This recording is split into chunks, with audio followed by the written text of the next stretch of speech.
Should we just start, John? Yeah, let's start. Okay.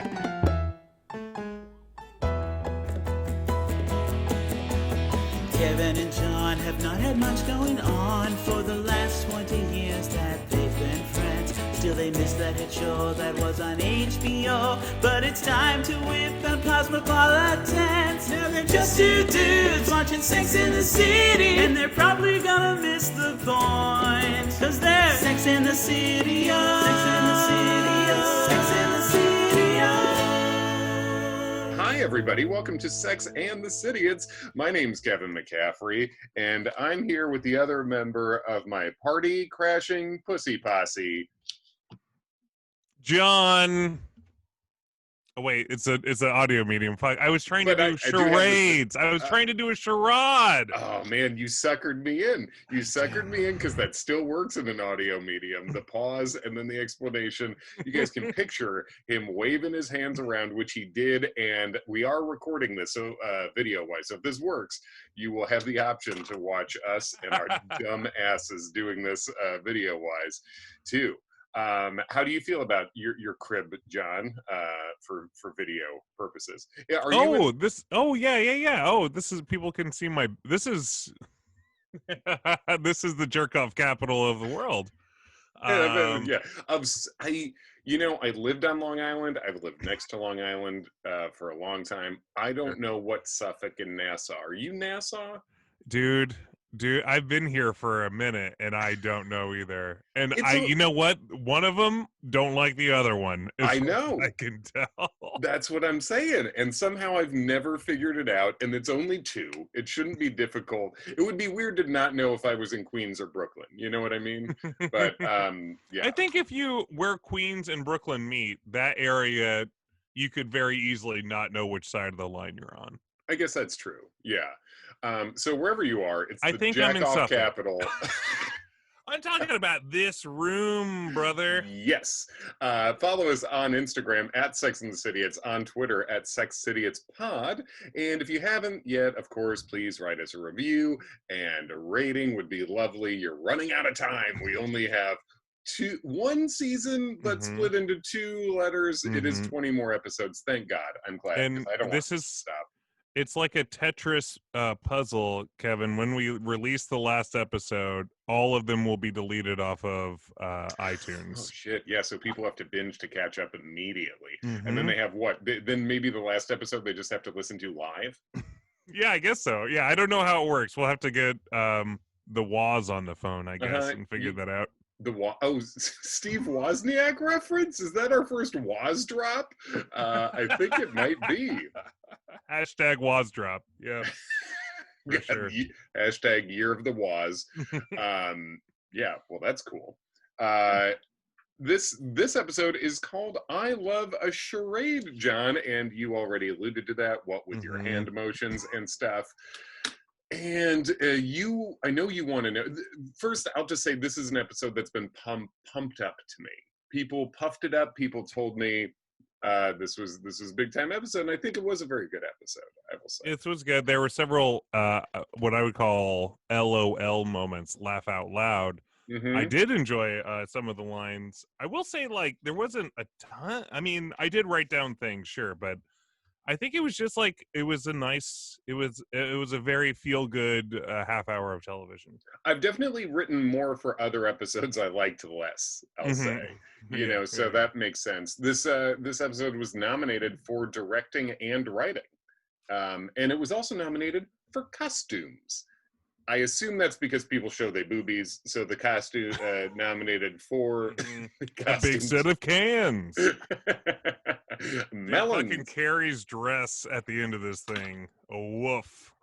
Is that I think the dress at the very end? She looks like she's caught in a golden tuna net at one point. I don't know. I wrote tuna net. I did. Let's high five in the TV. Boom. I called the computer the TV, but you guys get it. We're not old. You're old. You're old. Find me on TikTok. So 3 Emmy nominations, and the director was Michael Engler, who directed the last episode as well, and it was written by MP King and Cindy Chupak. And we do follow her on Instagram now, so I need to shoot her a DM and ask how to pronounce her name. Also, if she'd like to be on the show, I guess would be a fun thing. Whoa! To ask her, That'd be great. I'm Wait, gonna did roll- you say she would like to be on the show, or we should ask her? I said we should ask her, but we should ask her. Okay, I didn't know she approached us, and we're like, I don't know. Let's. I don't know if that's the right vibe for our show. I was going through my photos to find a thing to post for my friend Sean Donnelly, comedian that I host a show on Sirius XM with, 4 p.m. every Wednesday. If you want to listen to me and Sean, just plug in everything. How dare you? Hey, shush. I plugged us on that show. Okay. No. Okay. So we're good. Dean Edwards, formerly of SNL, talked about it, and said we talked about Sex in the City on the Sirius XM show. I do a little bit, but I was going through photos to post for Sean's birthday, and I found a photo of me and Mr. Too Big, John Enos. So we can post that. I just have to get him on the show. We actually could do that. We could we should do like audio commentary with him. We'd watch the show with him live. I mean, I don't know when or how, but get him on the Zoom call and then do that thing. We got plans. One season left, kind of two, but one official season left, and we're still innovating. That's what I like about us.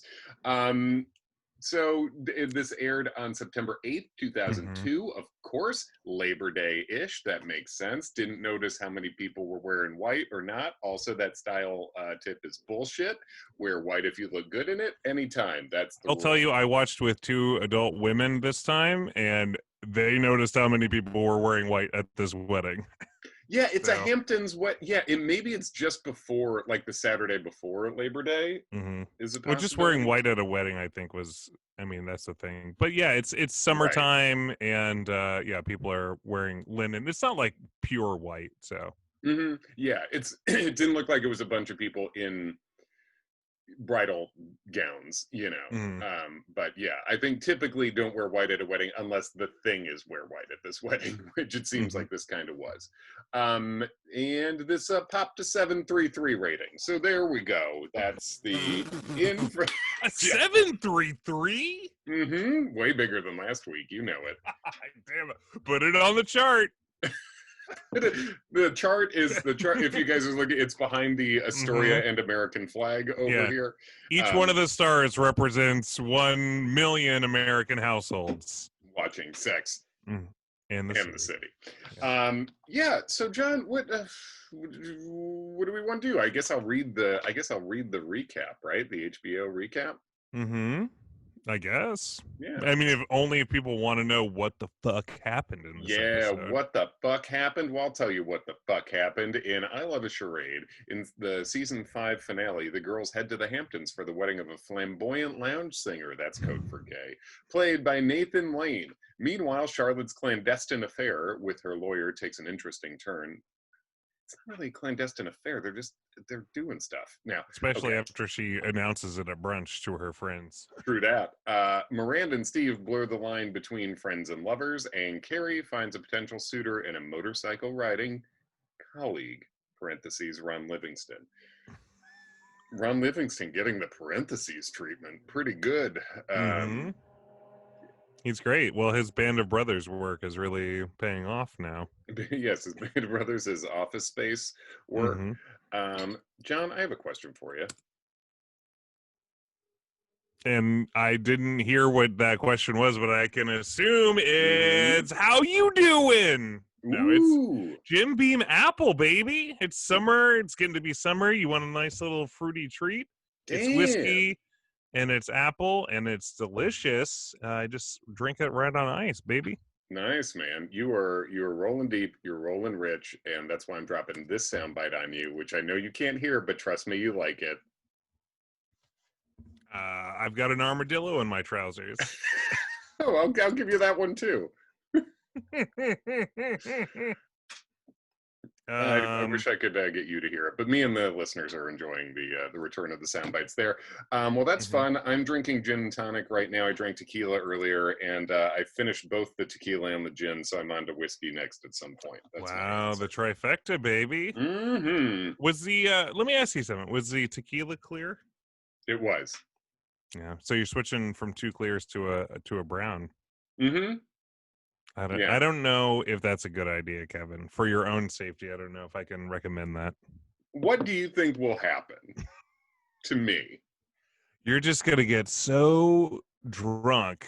You're gonna be hilarious. Oh God, first time for everything. Where do you want to start today, John? With this, I guess first of all, spoiler: this is a 2 brunch ep, so that's how you know it's a season finale. There's 2 brunches. One brunch is just a 2 lady brunch, so it's not a full brunch. No, that's true. That's true. I'd say first thing before I even watched the episode. Yeah. On HBO Go, you saw the preview pic, and it was Nathan Lane with a goatee. And I didn't even factor in the name of the episode, but for some reason I said, this is, I was telling Kristen, okay, this one's got Nathan Lane with a goatee. If he acts straight, it'll be hilarious or something. And it turned out that's exactly what this is. Mm-hmm. I don't know what made me think that, the goatee. I don't know if I really think of gay men as having goatees. There's no reason why they can't. Well, goatee is technically a beard, and maybe you were thinking that, wow, he's being a beard. The subtle metaphor. No, she's the beard. Bitsy Von Muffley. Yes, that's true. I guess that's what a fucking name. Oh my God! Yes. I mean, you gotta love that name, right? Hit me with it one more time. It's a Biddy Van Muffley. It's pretty close. Itty bitty. Bitsy Von Muffling. But I mean, it's not like what you said is sillier than what I said. It's just, yeah. I think they said it differently a couple different times in there. But you know what? Thinking about gay guys with goatees, you remember we? I don't know if I should change his name to protect the innocent here, but I had a boss once, and my coworker who is gay said, and my boss was gay too. But my coworker who was gay. Did you work at Gay R Us? No, it sounds like there was a lot of gay. Anyway, it was you work in showbiz downtown. Yeah. It's actually not at all weird, but just you said gay enough times that I felt like it would be fun to talk about it. So keep continuing. Well, my gay boss grew a goatee, and my gay coworker who I split an office with was like, you know why he grew that goatee? It's to simulate vagina, to simulate the hair around a vagina, which doesn't make sense. I don't know why. A gay guy's like, yes, please blow me with your very vagina realistic mouth. Yeah, it's a thing that you hear it in passing and you think could make sense without thinking about it at all, but then you do think about it and it's like, yeah, I would think that gay guys, they've gone to some lengths to avoid. If only I could have something that felt as good as a vagina on my dick, says a gay guy to another gay guy. Could you make your face a vagina? Also, that's overlooking the fact that I think vaginas have less hair than ever in modern times. So it's not really. Yeah, there's some holes in the story, I guess I would have to say. Yeah, but Nathan Lane, I guess the episode opens up with them at a nightclub, and Nathan Lane's being a piano bar legend, Kevin. Mm-hmm. Who's your favorite piano bar legend? Would you say you've lived in New York for 10 years? Yeah. Mm-hmm. Do you think people thought Billy Joel was gay back in the day? It's weird. Billy Joel's such an interesting case, and I'm a Billy Joel mark. I'm unapologetic. My first concert, 8 years old, Stormfront tour of the Meadowlands. I've been on the Billy Joel train for a very long time. Really flexing those BJ nuts over here. I sure am, dude. Billy Joel, it's weird because he has almost his own genre of music. I feel like it's like, this isn't rock and roll really, but I think he thought it was, and he did it straight up to get chicks. Basically, he's very upfront. I got into music for women, and he did very well on he partied. Billy Joel partied, and he got good-looking women. Yeah, it worked. So I don't know if they thought he was gay or not, but he sure wasn't, you know. No, it turns out he wasn't. But Nathan Lane, turns out he's not either. But he's at the they're at his piano bar, and he's tearing it up there. Everyone's laughing and having a good time. Do these things, I don't know, do they exist anymore? Surely they must have existed at some point. Oh, absolutely. Yeah, piano bars, yeah, for sure. But like this is like a very high-end piano bar, I guess. It feels like a Vegas-y kind of thing. So yeah, I'm sure it is in New York. Probably the people who are more in the cabaret scene and stuff. They've had a lot of cabaret lately, I feel like, in the show. Last episode or the one before, we had some of it too. But I think this is a thing that still exists. Okay. But it's like, it's the kind of thing where people who are famous in that are very, it's a very focused fame, you know? It's very much like they're famous in this group, but not. Right. Not a lot of crossover into mainstream. I think so too. Yeah. Who's going to be the next crossover into the mainstream piano bar? I don't know, dude. Star. Can't wait. Once Billy Joel steps down, someone's got to fill the void, you know? Yeah. And also the song, I noted the song he was playing right at the beginning because it felt like a theme. It felt like a thesis statement. Is that all there is? Yes, that's all there is the main lyrics that they repeat. God. So it's the only song based on a suicide note. I wouldn't say the only, but yes, it's definitely one. Yeah. But yeah, that's his signature song. And then after everyone's agog and he's great and everyone loves him. And afterwards he comes up and visits Carrie's table because it turns out he and Carrie go way back. Kevin, do you remember some of the corny jokes that he said about how old of friends he is with Carrie? I don't remember them. I just remember being like, I thought John would appreciate how horrible they were. Well, back when they met, it wasn't cats, it was kittens. Yes, there was a cats reference. Yes, and the cats thing actually lingered on because Charlotte didn't know what was up and then jumped in supportively, and then Nathan Lane wouldn't let it the fuck go. Oh, they fucking roasted her. They roasted her. She's trying to be nice. Would you give her a fucking break? They dragged her ass. Yeah. Like a dog with worms, baby. Dragging that ass. Yeah. But yeah. So anyway, they go back and forth. And also, like, we kind of know a little bit about Carrie's past. There's a Harry now too, so you're not. There is now a Harry, and but it just seems weird that, like, oh yeah, I've had this famous friend for 5 seasons that I've never talked about or brought up, and that we were extremely close for some amount of time. But anyway, yeah. This guy who is being flamboyant, as the synopsis would say, as only Nathan Lane can do, yes, is getting married to a woman, of all things. Of all things, yeah, he's getting married to a lady, and Carrie, as you think, rightfully so, laughs pretty big at this. Yeah, I think I laughed as well. Because it seems like everything Nathan Lane says up to this point is basically a joke or a setup for a joke. So yes, it would make sense that this would be a joke too, except it's not a joke. Absolutely. And he's making fun of Charlotte for like not laughing at something immediately. So I think the default mode here is laugh at everything he says. Also, it's weird because Biffy Don Stuffling, Bitsy Von Muffling, she was like leaving and then saw Nathan Lane, and I think she said like, "Oh, I had to come say hello. I had to come say hello to my fuck buddy, to my fiance." So that it was weirdly presented there too. So Carrie's not wrong, I would say. Here. No, it's weird, and like Bitsy comes off, it's her at least second marriage, and she's no spring chicken, as they say. It's, I don't know how that plays into it, but settling, maybe she's like, and they discuss this. They do like a smash cut because Carrie's like, oh, this guy said he was going to go help orphans in Nicaragua, and those orphans are still waiting.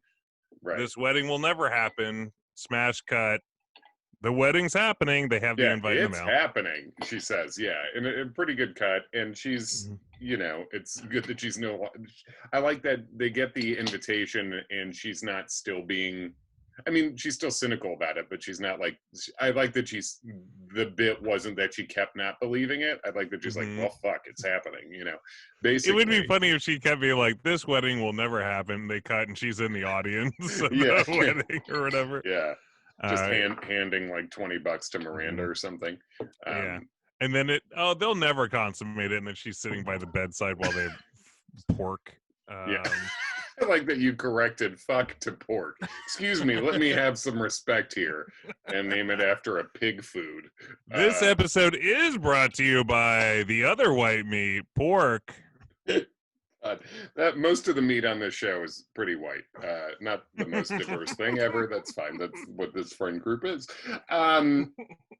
Yeah. So John, who character-wise, who do we want to start with here? I guess because I think so that basically covers the kickoff point of this episode, what we're aiming towards, which is this wedding, which they kind of think is a sham. I guess do they go straight to the brunch after that? Right, when she's like, it's happening, that they reveal she's holding the invite at brunch, I believe. Yeah. And Miranda I guess, oh, go ahead. I was just gonna say Miranda has a thing. Basically, her point is, do whatever you're gonna do, but don't print up invitations and call it love. She is what she said. This is wildly cynical idea. Yeah. I don't think love exists, and I don't think friendship's real either. Yeah, don't think I'm shitting on love or picking love. I don't think friendships are real either. Which we had that soundbite from Wedding Crashers. Yeah. That's one that comes up more. Look, we're good friends, but it comes up more in our life than you'd think it would come up between good friends. Between friends, yeah. Yeah. But yeah, she's really coming down hard on it to a degree where it's like, man, have you ever it seems like she's done, right? She's just done with it all, and she's got a kid, so in a way, she is done. With it says a man with a kid and a half right now. With a kid and a half. I will say I was trying to. I'll leave an empty space for a cut here. People love when you leave the empty space because I always end up leaving that and then bring it. Go ahead. Oh, okay, good. I did watch this with my wife and her mother. So my mother-in-law this time, which was a good one because there are boobies in this one. Yeah, so that's always a comfortable watch. But honestly, you shouldn't watch the show with your parents, in-laws, outlaws, anything. Don't watch it with. Don't watch it with my Aunt Mary. Yeah. But anyway, she was like, she wanted just like a recap because to her this is just like an episode in the middle. So it was like kind of like what's happening. Yeah. And I was like, I was trying to describe what was happening, and I was like down to like the molecular detail of like, well, Charlotte's like a wasp and Miranda's like a shrew, stuff like that. And she's like, I've seen the show. I've seen it. Whatever. She didn't need to hear all that. But I mean, to be fair, you're a professional and you could just hand her a link, so you're giving it a shot. You're doing your best. Yeah. So she's seen it all. But like Miranda, I don't know, as a shrew, she's shrewish. And this episode was like, man, she's really a shrew. She's shrewing it up. I feel like she's definitely. I didn't get shrew. Maybe it's just different interpretations of what a shrew is. Well, just at the beginning, she is because she's like, "Oh, I don't think love's a thing anymore," right? Like that's the definition of this like a shrew, right? I think I just think of a shrew as someone who's always like complaining about stuff. Which I mean, is this not complaining about love and? It's complaining. It's complaining about a specific thing. Yeah, it's complaining about. And I mean, I think we've all gotten an invite to a wedding where we think the people are faking it. Yeah, or not. If not faking it, like they don't know. Where they're like, what love is. They've just decided to do this anyway. Can you name names? No, who are you thinking of? We have a massively popular podcast. I'm not going to name names. Give me initials. I won't know who it is. Don't give me initials. All right. You'll tell me later. Sure. Yeah. I think I figured it out. Do you feel like every wedding you've been to is like, fuck yeah? I've definitely thought that some people were gonna get divorced later. Mm-hmm. But I don't know if I've ever like doubted their commitment at the time. Gotcha. I guess. I think weddings have become such like a big. They're so big that like, man, there's so many breaking points in the planning of a wedding that like, if you weren't for real at the time of planning, that would have like sussed itself out. Yeah, I think that's one of the. It's sort of like how I've said. I think the largely bullshit engagement ring tradition, one thing that it accidentally does right is it delays you from getting married until you have money to waste. Like, basically, Mm-hmm. and it doesn't delay everyone. And also, it's like you don't have to spend a ton of money on an engagement ring. That's not the point. The proposal itself is the deal, of course. But like for me personally, like I didn't propose until I had money to burn for like the first time, and it took me many years. And it wasn't like I was that specifically why I was waiting, but it was an element, And I think the planning of a wedding being stressful enough to break up a couple or bring, or I guess bring Yeah, a weird side effect of the wedding industry, right? But anyway, she comes down. My fucking computer woke up for a second. Damn. Stop it. No. What's happening? My Alexa woke up. I don't know, some string of words I said woke up my Alexa. I had an Alexa for like a minute a year and a half ago, and then I unplugged that shit. It's still my so room. good. It's so. I know. I'm sure. No, it's great. Anyway, Miranda is not. She hates love, but everyone else. It's weird that everyone else. I don't remember much of what happens at this brunch. It's basically they're all going to this goddamn thing. So Samantha also says, we're gonna need some place to stay because it's in the Hamptons, and so she says, maybe I'll give Richard a call. And it's the thing I got from that is that she's still. She's still got Richard on the brain. Rattling around up in the old noodle, yeah. Yeah, and then she does like a sort of confident call where she said after the brunch where she's like, well, let's face it, this is as close to a marriage either one of us is going to get. It was our relationship. So I think what I deserve in some sort of like settlement, I think she says, is I'll take your house for the weekend. And apparently he's like, sure, which does seem like a Richard move, right? Completely off screen. I definitely was like afraid they were going to do a thing where like she just assumed she could after that like speech. It's terribly presumptive. It is. Yeah, I'm glad they didn't do that too. I thought they were going to do it. I don't want to spoil too much what happens, but they do have a little run-in with some other people. Yeah.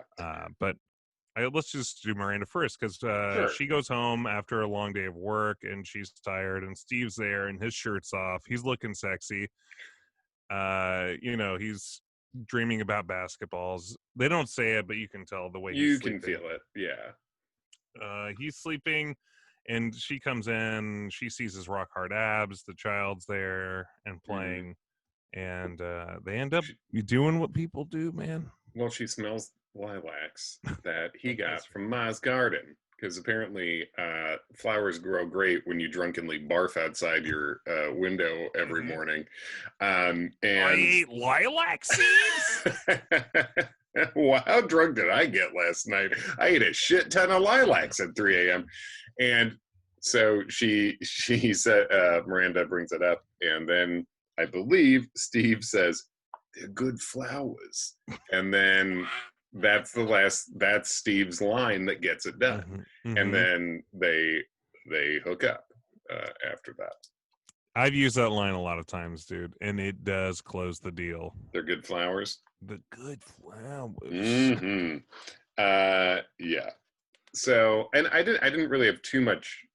I didn't have a ton for Miranda, even though there's some steps here. So basically, she goes to the house part, the big party that Samantha has, which I'm sort of unclear on why they have the party. Is this sort of like a rehearsal dinner? I mean, I assume so, where everyone's invited. Yeah. Right.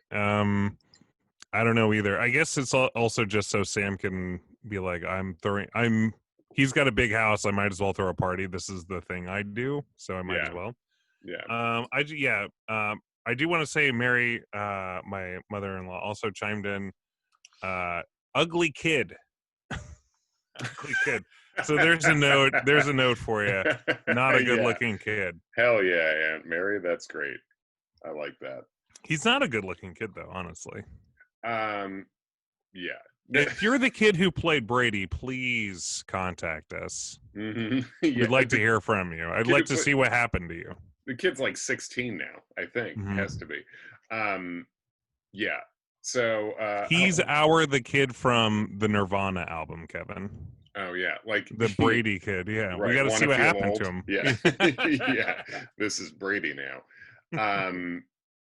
Yeah, I feel like I'm jumping around a little bit here, but we missed something at brunch that I did want to point out that Charlotte said, where I think Charlotte was talking about her dude talking about Harry, and sort of got honest about it, right? And said she's like, he's bald, he's short, and a bunch of things.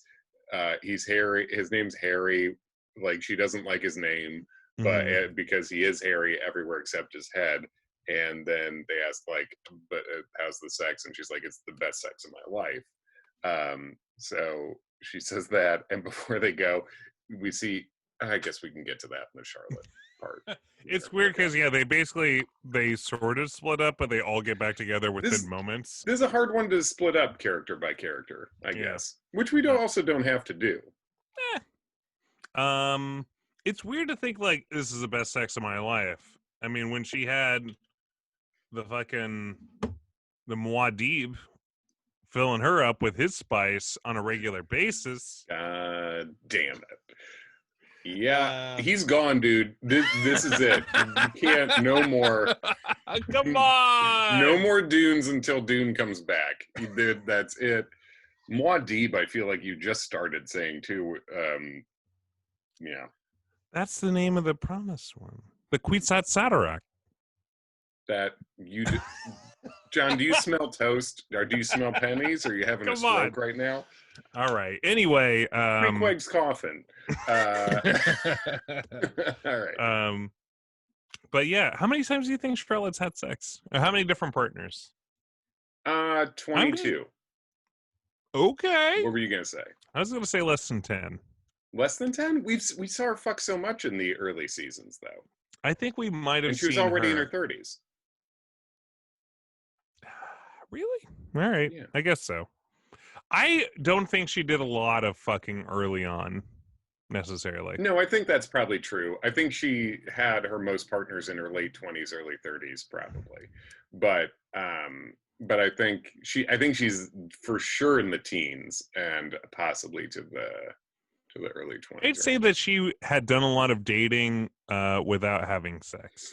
That's possible. But remember we talked about how she had so many scenes where she would just be like in a bra getting fucked, like bored on her back. Like there was at least 4 or 5 different episodes where that happened with different dudes early on. Man. Yeah. Those are good times. Those were good times. They're really good times. Yeah. We were so young then. We do see a scene where they're enjoying pizza on a bed. So let's just go with Charlotte since we're talking about her. We did most of Miranda, and then Miranda. Yeah, we'll get back to her. We'll get back. Important. Yeah, we're gonna jump around on this one. Yeah. I know most people listening like to just go by characters, but just follow us. We've earned some goodwill at this point. There's no laws here. We're doing what's right, what the story demands. So Charlotte's actually not invited to this wedding initially. So in a work to get her to the wedding. It turns out while she's having a pizza on her bed with her boyfriend, which is like not a Charlotte thing. No, but it's good because they make it feel like it's not a Charlotte thing. Like she's kind of nervous about it, you know? Yeah. I've never eaten pizza on a bed before. This is like the same tone she'd take when she had a 3-way or did anal stuff or whatever. Yes. Pizza on a bed? Dirty. I will say I will never put a pizza box on a bed again because that shit does grease through the box and onto the bed. Yeah, I'll do a lot of nasty shit in bed, food-wise, but not a pizza box on a bed. What kind of nasty shit you do, food-wise? I don't know. I'll eat Cheez-Its in bed, and you know that shit's leaving crumbs everywhere. Yeah, I've eaten Cheez-Its in bed with a plate, but with a plate. Yeah. Ooh! God damn, I didn't think I'd get roasted this hard for Oh this. no, that's eating cheeses with the plates. Just I like, doff my cap at you, good sir. well, I mean, just to like catch them, just to set up. You see, you're saying the only way to go with I'm raw dogging those cheeses, bro. Okay, straight out the box. You're saying straight out the box to your mouth, no intermediate stop. Mm-mm. Okay, yeah, no, Cheez-Its. I guess I've raw dogged goldfish in bed. Which just reminds me, me and Sean Donnelly host a show on Raw Dog, Sirius 99 every Wednesday at 4 p.m. if you guys want to listen. And Sirius is offering, you can listen free till the end of May. So there you go. That reminds me, if you want to play Goldfish with me, actually it's Go Fish, isn't it? That's the game. No, you can play Goldfish. All right. But yeah, they're in bed eating pizza, and I think Harry's great. I think Harry's the most what I consider a man to be that we've seen this whole time. He does have like later on. It's like, oh, what people hate? Why are people like mesmerized by him? He's the first person Charlotte stated with a personality, basically. Yeah, he has confidence that feels authentic. I think it's a really good actor. I think this was a difficult casting choice. Because like you kind of can't fake that shit, you know. It's like, oh no, I do buy this guy. I buy this guy saying everything that he's saying. And when he says, when she talks about it being in the Hamptons, he just goes, "I am the Hamptons, baby." Like it's that can be a really douchey line, but from him, I thought it was fun. Where he's like, he has a place out there, great. And yeah, the Hamptons is a douchey place. I'm sure some people are okay, hashtag not all Hamptons, but you know, whatever. It's a pretty bad place for people. Right. You know. Maybe it's like like it was in the family or something and he inherited it, or it's actually his mom's or something. But yeah, it's weird where he'd just be like, yeah, I'm just like a regular dude with a hairy back that likes to eat pizza off the bed, and I also have a place in the Hamptons too. Mm-hmm. It seems like a thing of convenience, kind of. But he's invited to this wedding as well, so Charlotte's his date, as it turns out, because he facilitated the wedding, the previous divorce of Titty Von Duffley and Smufflehorn. Smufflehorn. Shitty Van Snuffleupagus. Yeah. Now Charlotte says she'll only go to this. She'll only accept the invitation if he waxes his back. Yeah. Now, Kevin? What would it take for you to wax your back? Maybe nothing, because I don't have any hair on my back. There's nothing there. There's no hair at all, Kevin? No. Would you? I mean, you're recording right now. Yeah. You're recording this show. Yeah. Would you be willing to turn around and lift your shirt? Sure. Yeah. All right. All right.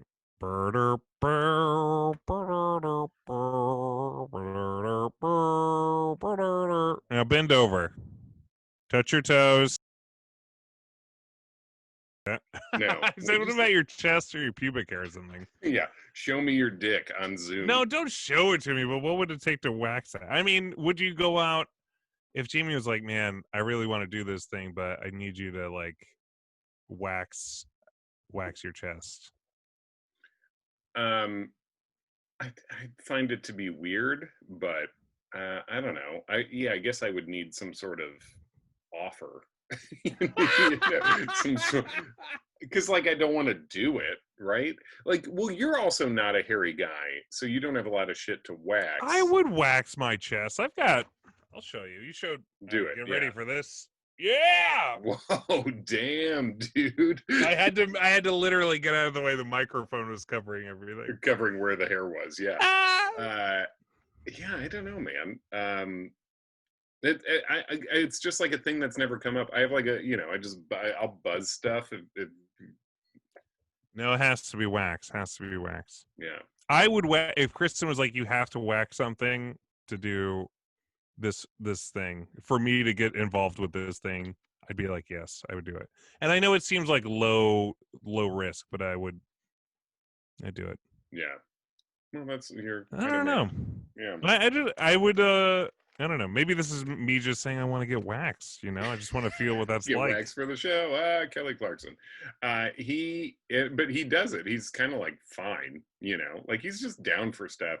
He's confident and down for stuff, which I think is a good way to be in general. Like I like people of this profile, I think. I didn't realize before last week. I was like, oh, do you think he's wearing like a fake back hair, like a merkin for his back? Mm-hmm. I didn't know it would be a plot point. Like this is a thing that maybe he was to get to this point where he had to put some stakes on this relationship. Yeah. And then but he agrees to it, so they agree to go. And then is there anything we have to cover with Carrie or Samantha before we get out to the Hamptons? Well, Carrie says at some point, okay, so this is a big theme of the show, and I don't remember exactly when she says this because it keeps coming up, and it's tough because I think it's a really good question, and I hate its framing, where she keeps saying Zaza Zoo. Oh no, the Zaza Zoo. You hate it as well, right? It was repulsive the first time. Yes. And then the fucking following 9 times it was said. Yeah. It got worse every time. I feel like, the phrases, I'm trying to think how I've referred to what she's talking about. And it's like the X Factor, like a thing about someone you can't describe, where it's just like, they get me. Like I'm just compelled towards this person. You know what I mean? Like I just wrote like falling in love. You had a good facial expression with that, where it's like I'm not sure if that exactly nails it, but I think it cuts to the quick of the matter. Mm-hmm. Yeah, and but there's yes, I don't think you're wrong, but there's many different kinds of love, and sure. shades of it. And this is like a heart, it's like a heart flip. They say butterflies at some point too. I think is how the episode ends. Basically, it's a beautiful CGI butterfly. Yeah. Or is it the guy Andy Serkis in to green screen in the butterfly? Zaza Zoo. But it's the point is good and the phrase is terrible. You know what I mean? Because it's like because she says, how do you sustain a relationship without the Zaza Zoo? And it's like, ugh, God, now I hate what you said because of the end of it. But it's because we're watching someone who is straight, presumably, marry someone who is not straight, and they're all like, how does this work?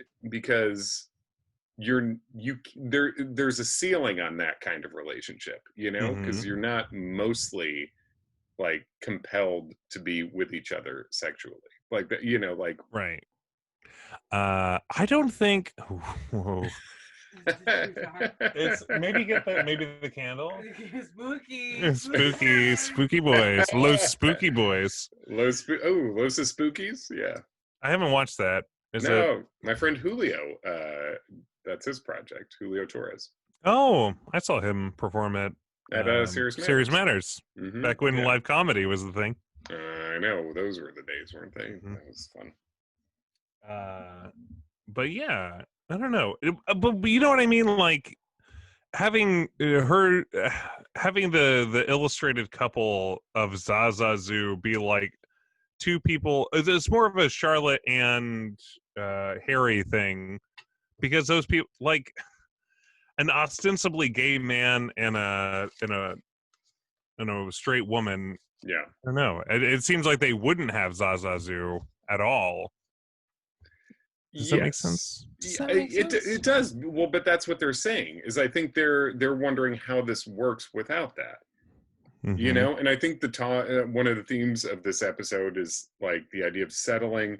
I think Carrie says at some point, like, maybe and this is again skipping ahead, but maybe we should stop looking for a great relationship and settle for a fine one. you know, and I think that's what they're talking about here. I don't think John looks like he is doing a satanic sacrament right now. Yes, so fun. Black More Mass. candles, candles. Hey, my wife, she knows I'm a 3-candle bitch. Yeah, you are a 3-candle bitch. That's It's gonna get very hot in here because I did this the other week with just 1 candle and I fucking sweated like a pig. Great.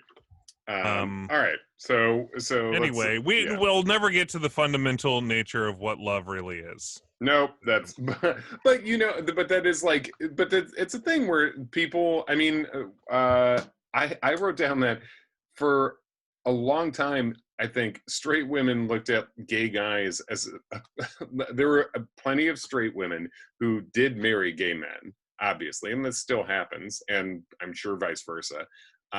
But I just had the thought, like, how shitty have so many straight dudes been that a lot of straight women were like, you know what, gay dude, like on the ranking, like of guys I could be with, a nice gay dude is pretty high, you know, like that's my wife said that watching this, where she's like, you know, before birth control, and like this is one of the best relationships you could be in, because she's like, I won't die in childbirth, you can do whatever if we could just hang out and be nice.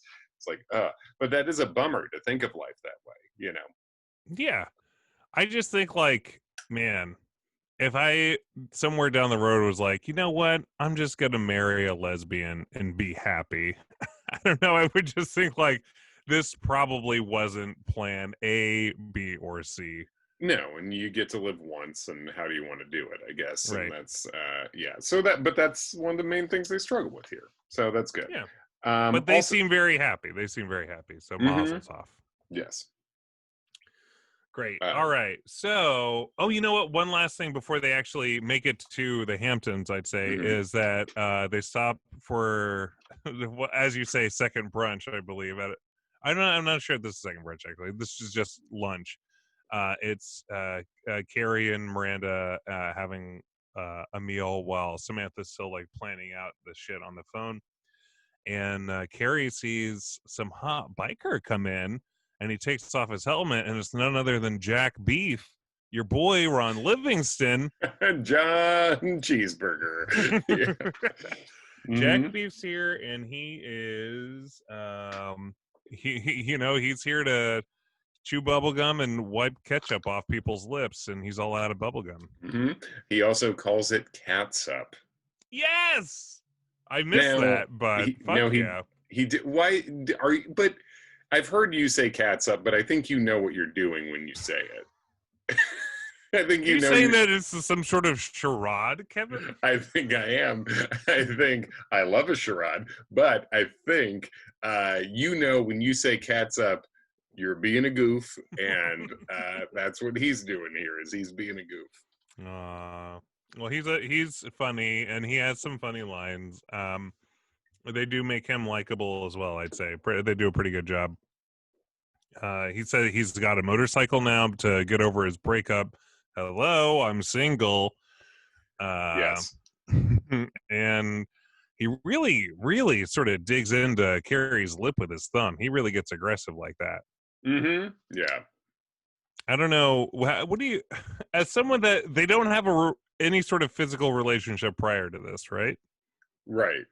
So I think touching her face and wiping condiment off of it, I think is intimate, I would say. What is a strong first volley into the let's bang arena. No, I would agree with that. I think it's a bold move, you know. And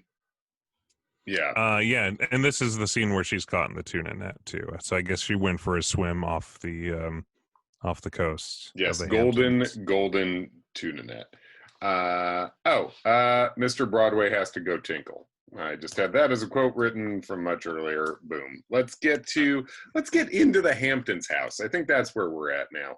So so they get into the Hamptons' house, and when they approach, there's let's dip into a little bit of the Samantha storyline, where Samantha's there. She's wearing a do-rag but long, of some sort, and then 3 thoughts show up, and they are being disrespectful, but clearly Richard is fucked. At least the over-under is a 1.5 of these 3 that Richard is. I'm taking the over on that. I know. He's banged all 3 of them at once, easily. I think he's definitely banged 2, and the third's a hanger-on, if I was trying to nail it.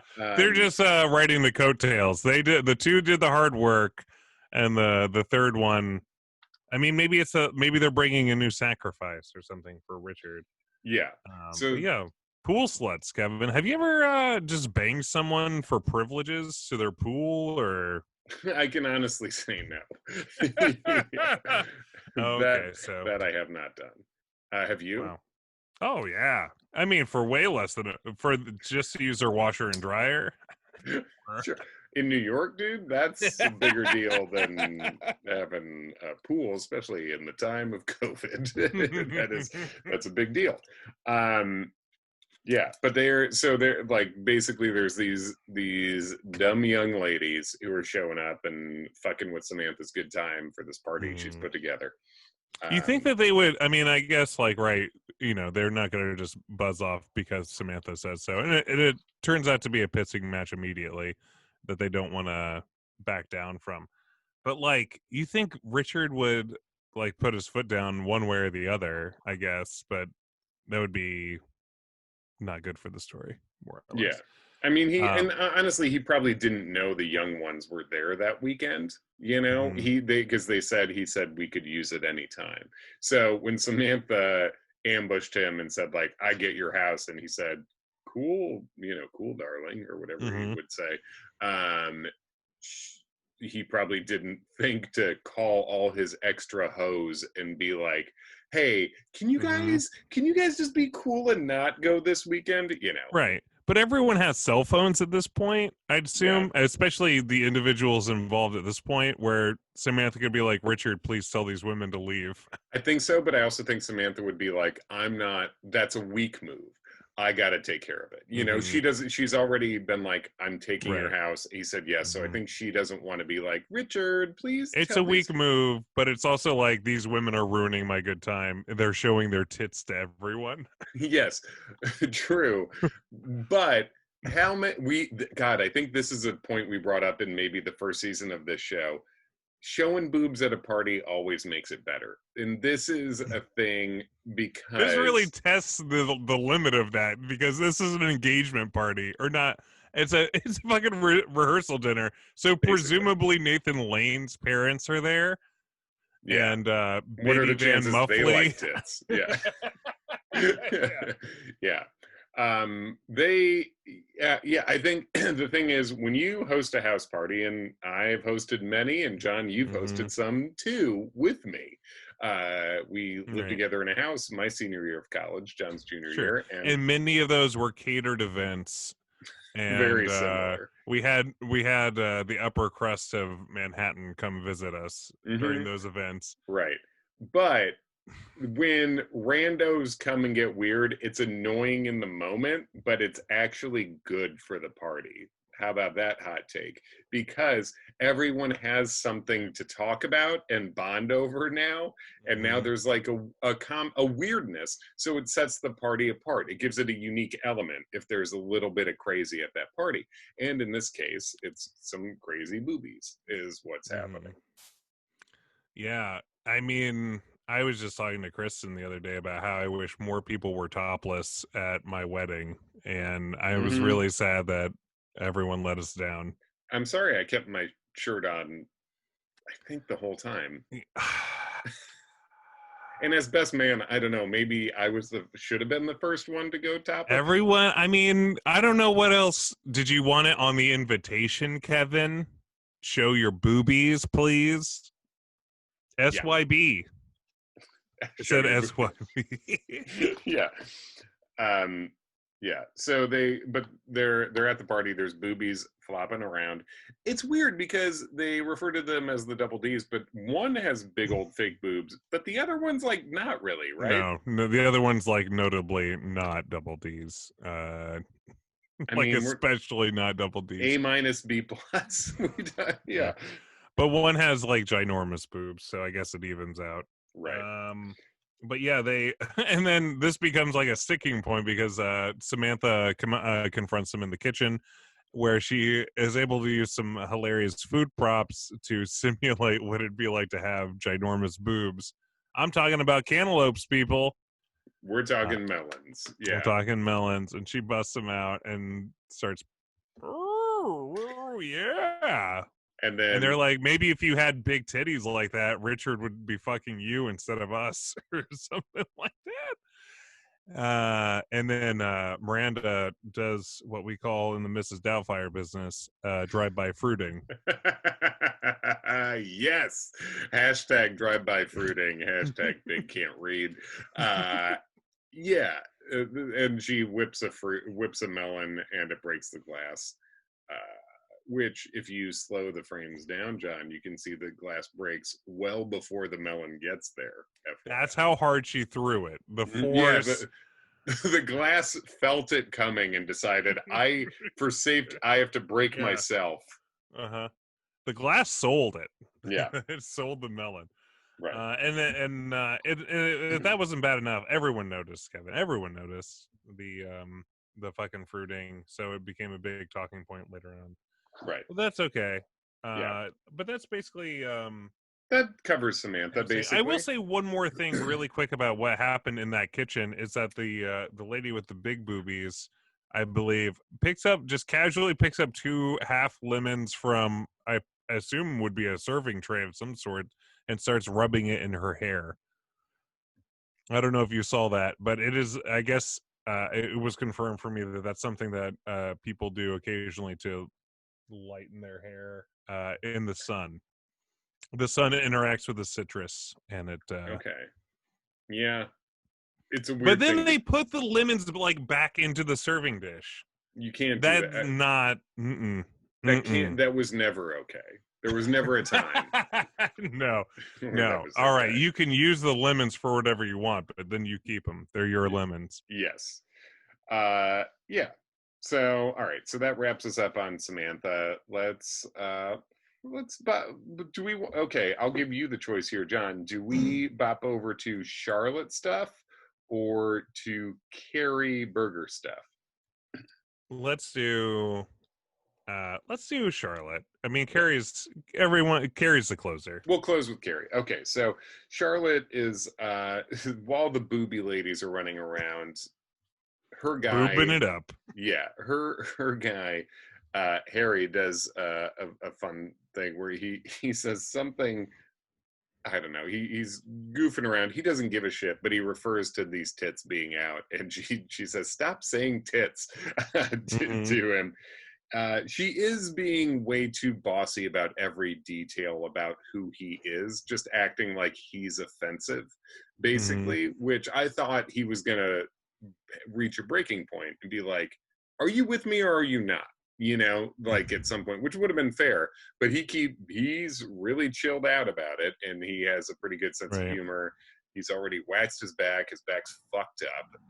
He takes his shirt off, and then Charlotte's like, put it back on. She was like horny to see his back, his hairless back. Yeah. Like that, it was creepy. I tell you what, big relate me to Harry. Yeah, if Charlotte could have seen your back, she would have been fucking splooshing all over the place. But yeah, his back was it looked like the Somme, like a World War I battlefield. Oh, damn, son. Damn, son. It looked bad. And then I think, did she tell him to put the shirt back on? And then they have like a little fight over like, I told you not to wear, floral shirts are out. And he's like, it's not floral, it's tiki. It's like, this I can relate to, this sort of bickering. the bickering over minutia like that. Yeah. This like, oh, come on. This I would never wear something so garish as a floral shirt. It's like you know what she's talking about. Right. You know the point that's being made, and you're just clinging to any sort of thing you could say. It also occurs to me that Charlotte's a little bit like Bunny here, just like a very young Bunny, where she's like sort of like, I just want everything to be proper. Maybe that's why she butted heads with Bunny so much, is like they're just too similar, that they just want like, I want proper things. I want proper things. Like, but maybe Charlotte, you don't want proper things. Maybe you'd be better off with someone that was, chillaxed. And I think that's what we're learning, is she's finding out that what she wants is not what she thought she wants. And I think that I forget who said it recently, but I thought it resonated with me. Someone saying like the one of the keys to being happy is like basically realizing that happiness might not be what you expected it to look like, and I think that's something that Charlotte is realizing right now, is that her happiness is not, it's happening to her, and she's blessed that she's receiving it, but it's not what she always thought it would look like, obviously. So in this case, it looks like a Jew. It looks like a Jew, and that's important. He says a thing that I like a lot, where he says, he's like sort of like pointing at her and trying to get her out on the dance floor. He's like, you're going to hate my dance moves, but that's a risk every man must take. And that is such a key thing, I think, so much. Even when you're when you're a young man, when you're in like high school and stuff, I think it's easy for a lot of dudes to be like, oh man, only jerks get girls. And it's like, who mostly gets girls is guys who talk to girls, and guys who are willing to ask for a dance, even though it's scary and you might look stupid. And I think that is something that Harry's doing here, is he's like, you know what? I look dumb out here. I only have me to play with. So it's like, come on, you might hate this. I got to ask. And I think that's being a man. And so he's doing great there, and they're having fun. And Miranda says, I think you might have sold this one a little short. Miranda says that because they're digging this guy. They're digging Harry. And Harry dances with Charlotte, and she says to him, I think I'm falling in love with you. And he doesn't miss a beat. He's just like, Charlotte, he's like, whoa, I'm out of here. You're creeping me out, lady. This was a one weekend thing, girl. You knew what this was when we started. Yes. And so he says, he's like, Charlotte, I was falling for you the moment that I saw you. And then he's also like, and he says a quote that if I may, Kevin, yes, please. You could have any blue blood here. I'm just a schlub with a house in the Hamptons. I just own my own law firm. Why me? Yeah. It really hit home. I really connected with that. Because you're just a Hamptons schlub. I am. Listen. I only have 2 helicopters, Kevin. You could have any of these guys. But why me? You have an amazing head of hair, for one thing. Thank you. You are wearing... Have you noticed that I think I've got a haircut since the last time we did this? Or maybe... Kristen cut your hair? Hair salon hairstylist, Kristen Lappin, yeah. That's pretty fun. It looks good. Mm-hmm. She may want that edited out, depending on how I look on screen. You look good. It looks good and thick. Ooh, thick. I would say. Oh, and I haven't showered. Thank you to my wife for. I have to tell people I haven't showered. Okay. See, I'm like this schlubby guy. I'm like the schlub. I clean up nice and I do stupid things on the dance floor. Yeah. It turns out that Harry has got a lot of Zaza Jew. That's what they said in the episode. I didn't come up with that. Mm-hmm. Yeah. They said Zaza Jew. And they did bring up like, hey, you're Jewish. And he's like, I'm Jewish. This could never work or something. Like it's not the 1820s or wherever the fuck. No, it's 2002. No, but some people act like it's the 1820s. Some people still act like you got to be the same religion for it to work. And Harry is acting like that. He's more than acting like that. He's explicitly saying it. Yeah, he's reacting to the hilt about Right, it, yeah. which I think is horseshit and the antithesis of being a man, because I think there's plenty of things Harry's doing that, if you went through the Torah, is not exactly smiled upon. You know what I mean? Like, Kevin, I cannot wait. The next podcast is Rabbi Kevin's Guide to Being a Man. Rabbi Kevin Brian Thomas McCaffrey. Yeah. Yeah. He deep dives through the Torah to pick out the how to be a man segments, which I assume exist. Yeah. Yeah. But it's some bullshit here, and it's probably Harry's. It's not him. It must be his family. You know, because it doesn't seem like he actually gives a shit, but it seems like he is being pressured by his family to be like, you have to marry someone of your same religion. So, okay. Now, I guess you married someone of your same religion, but that, I don't think that had anything to do with it. You know, it was hard, but I went on satanmatch.com and, you know. Yes, I just found someone that was as into the dark one as myself. Mm-hmm. Listen, we couldn't be happier. Yeah, no, you really couldn't, and I'm so happy about And we're going to we have one unholy spawn, where we got another one on the way in the brood sack. Beelzebub. Another little Damien on the way. Another little Antichrist. Yeah. Cool. So that's basically Charlotte. I guess that kind of ends with a question mark, right? But like they're gonna weather the storm together, is what it's. Well, they're gonna keep going, at least from this, because basically Harry says, "Where could this go?" Which is, Harry, pretty weird time for you to be dropping that question, where he's like, "I love you, I need you, but."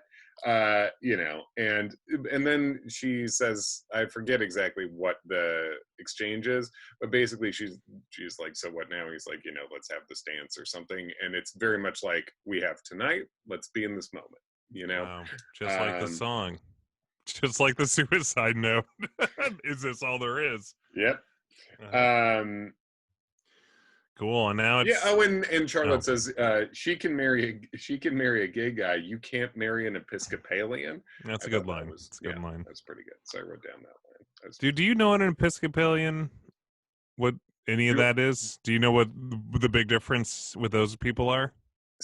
Just hot, fancy chicks, dude, top to bottom. These are hot, fancy chicks. It's like a monster truck commercial.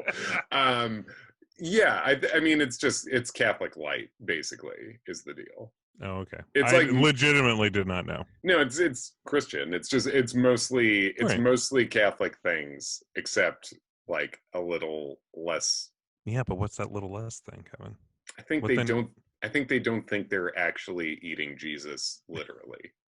Fools! I gotta say, transubstantiation. I think they're not huge transubstantiation marks. I think that's part of it. And then I think they mostly also don't go to church, from what I understand. Well, now you got my interest. I know. Now I'm hooked. So anyway, that's good. All right. Yeah, that was a good line for sure. All right, so Carrie. Let's go back to Carrie. It always comes back to Carrie. Yes. He runs into Jack Beef, invites him to the wedding, and he's like, if I don't show up, call the highway patrol. He's got some good, like, kind of, like, cheesy, but, like, it's cheesy, flirty. It's good stuff from him. It seems authentic to me. And then he does show up to... Is it the engagement party he shows up to first? Yeah.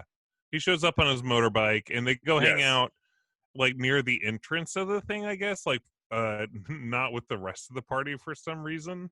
Right. I don't know why exactly, but... So, I mean, I think just again, they almost have a little picnic, right? Yeah. He, as a gentleman does, lays down his Harley Davidson jacket so she can sit on it, and they start talking and commiserating about their exes, and Jack says... He says whatever he says, and everyone watched the episode. You know what he says. Yeah. You couldn't forget it if you tried. But he's clearly still hurting from the thing. He's talking. He bought a motorcycle.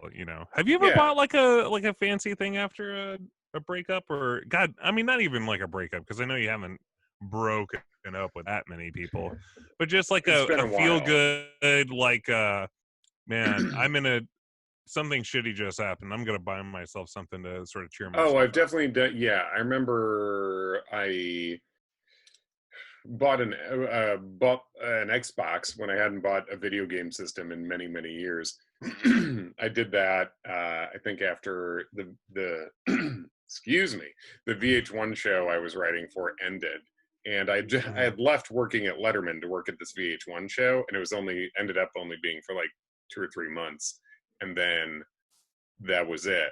And I was completely unemployed. So I went from in a very good position to nothing. And I was 24 years old still, I think, at that time. And so I remember being like, fuck it, I'm going to be home a lot. I'm buying a Xbox. Yeah. Mm-hmm. It's always a really good time to buy a high-end electronics gift for yourself after steady payments gone away. Yes. I know. How about you? No, I don't really think so. I can't think of anything off the top of my head except for just like booze, but that's not like I do, every day. Yeah. No. I know, right? Yeah. But their conversation is they're connecting on their heartbreak, and then Carrie just sort of gets a bit of the like nervous, can't stop talking, I think, a little bit. Mm-hmm. She refers to as being emotionally slutty, which I definitely relate to. Being emotionally slutty, where you are just revealing too much or you're getting too deep too quickly. But I think when I do it, I mean, obviously we have a podcast where we share some intimate details about our lives, so neither one of us is that averse to real talk, But we waited until the end of season 5 to talk about goatees simulating vaginas. So we waited until the right moment. You know what I mean? The most important thing to both of us. So that's why. But I guess she talks about, she's like, we broke up the first time and the second time. And then the second time we really did it right because we weren't done hurting each other after the first one. Mm-hmm. But believe me, we made up for it. And we did we lived together. We had the merging of the things, and then we had to do the unmerging of the things. And then there's things that you don't want to get rid of because that's all you have left. And it's like, shit, this is a lot of deep stuff where Carrie seems like as real a person in a while as she has in a while to me, but also this reflects maybe my conversational style where I just like getting it really into it, Yeah. You don't want to beat around the bush, Kevin. It's more fun not to. I think it's you don't have to work as hard. I think you don't have to work as hard in a conversation when you're talking about real shit you feel. You know what I mean? Like, because small talk is hard to me,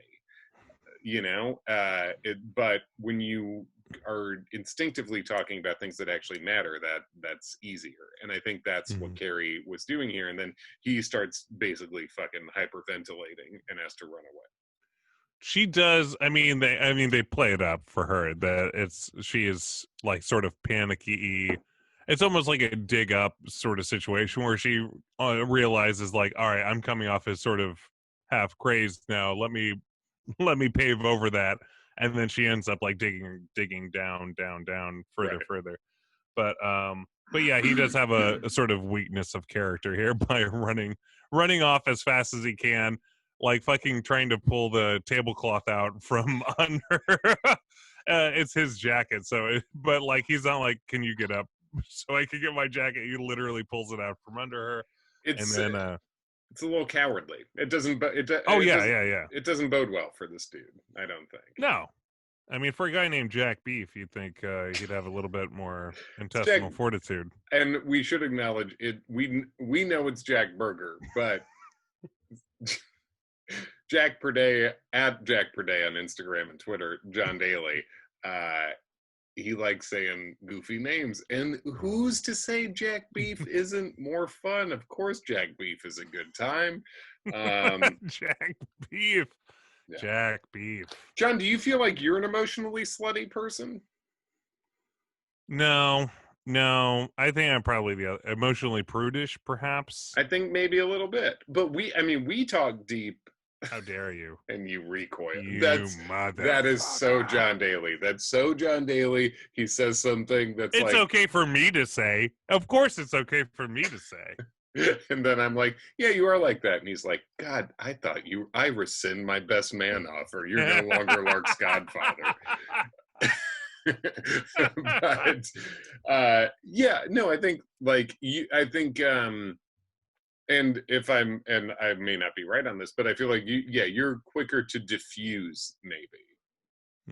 Like, but also you're very funny, and God, I wish I was. But people like to hear me diffuse. You're a great diffuse diffuser. bombs. Yeah. Yeah, this is John taking the pressure out of an actual bomb diffusing situation. Yeah. There's a bunch of green ones. People, you know what I've been noticing recently as far as emotional stuff, and this is a total off diversion thing. That's good. People are saying, I know, right? I'll leave a blank space here so you can cut no this. More. Just go. I know. People are saying I love you more. Not just people I'm related to or people I'm married to, but just like my brother. In fact, they're saying it a lot less. They're saying other things. But no, like friends and siblings and stuff like that. Where I don't know. Like I would, growing up for so many years, I would not tell my brother I love you. I love you, Bill. I love you, Bill, is crazy to say. Even many Bills are lovable, don't get me wrong. But I don't know which one of my brothers told the other one they loved him first, but it wasn't early, you know? Right. I know, right? Yeah. And of course I love my brothers. Like, you know me and both my brothers pretty well. And I think I'm lucky to be pretty close with them, and they're cool dudes. But like we really didn't start saying I love you until pretty recently, and I didn't start it. And I am an I love you guy. I like saying I love you, but you've never said it to me, Kevin. Oh fuck you. Come on, you know I have. I literally whispered it. Then why wouldn't you say it? Why won't you say it right now in front of everyone? I love you, John Daly. Well, that he edited that together from other words he said earlier. It's fucking I love you. Fucking QAnon mixed this shit up, made it look like Kevin McCaffrey loves John Daly. Yeah, deep fake. Yep. Now say you love me. Kevin, I could say those words. You son of a bitch. No, I love you, Kevin McCaffrey. I know you do, but you don't have to tell me. I know. Yeah, but I think it's weird to be like, a new trend lately is siblings saying I love you, but it feels like that. It does. That's why, yeah. So anyway, I'm definitely not emotionally slutty. I don't know if I've ever encountered an emotionally slutty person that I've been like, oh wow, this one's pouring it's it too on. much. Right. Maybe I haven't. I've just like automatically filtered out of my brain or whatever. But like, I don't know. They'd really have to go really hard in the paint to really scare me away, I think. That's good. At that point, if they were already sitting on my jacket, I'd for me to like get up and pull the jacket out from under their ass, like unbelievable. It would take more than what she did for sure. Oh yeah, no, I think especially he started the fucking sad talk. By the way, like she did was yes and that shit. She was getting a little like motor mouthy, like nervous, can't stop talking. But I think the thing is, if he actually likes her, the thing is you just like hold her hand. when she starts talking too much, you know? And I then just think I got this in the bag. sure. Or just to let her know, like, I'm here, I'm not going anywhere. We don't have to go at this speed, you know? But yeah, I don't think she's a little motor mouthy there, but I think he's mainly the problem, because he started this kind of talk. She supported it, and then he's like, "Whoa!" and then just fucking left. And whoever was the stunt driver, good job, because I was scared that guy would crash. And they do like a fun, like, he has a weakness of character, and he like scoots off on this fucking motorcycle and like almost breaks his leg or whatever, like on the way out. Like, this is how cowardly he is. Yeah, he literally left streak marks, skid marks. Yeah, sorry. He literally left streak marks. Is the John Daly quote of the day. Let me do the quote of the week real quick, which is, this is backtracking a little bit to the party. This is Nathan Lane talking to Stanford, your boy Blatchford's boyfriend. So, John, you won't hear this, you know the deal, but here it is.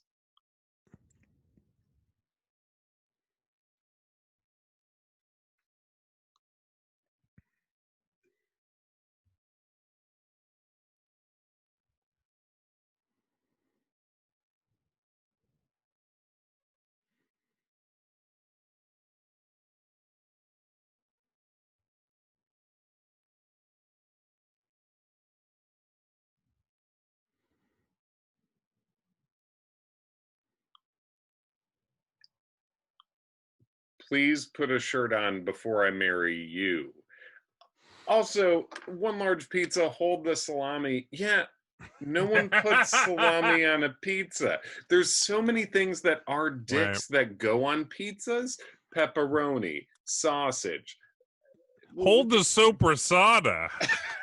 God.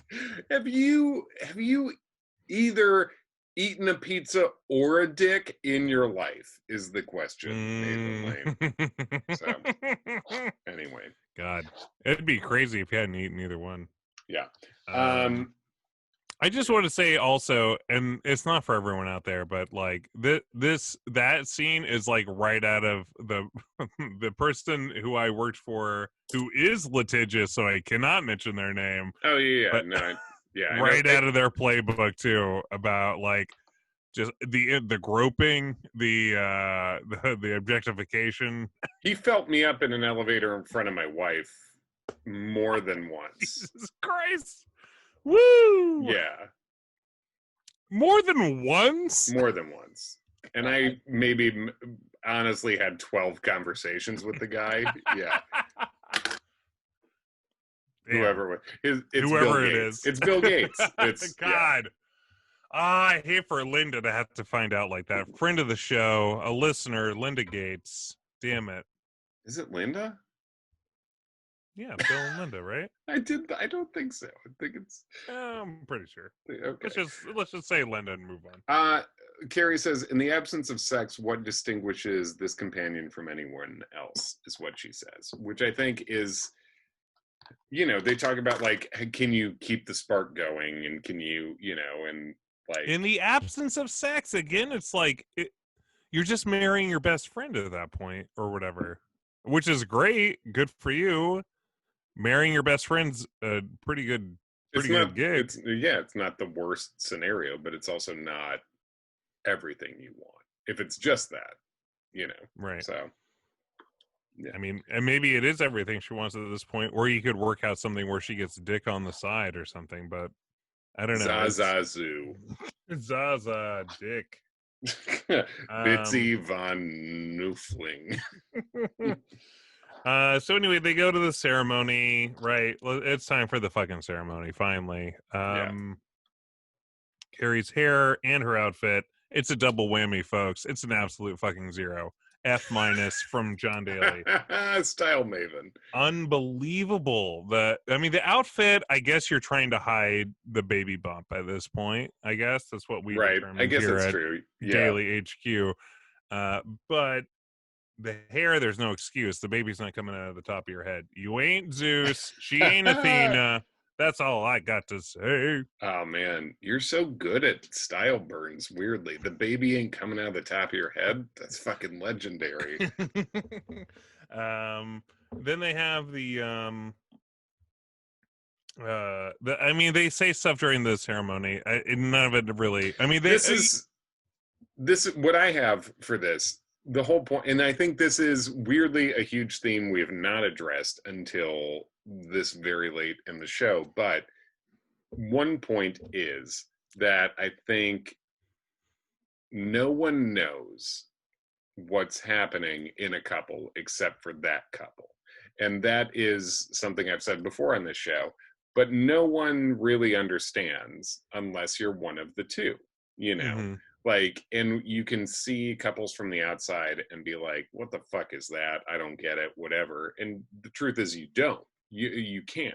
That's not right. You're not doing anything wrong. It's just no one knows the totality of a relationship except unless you're in it.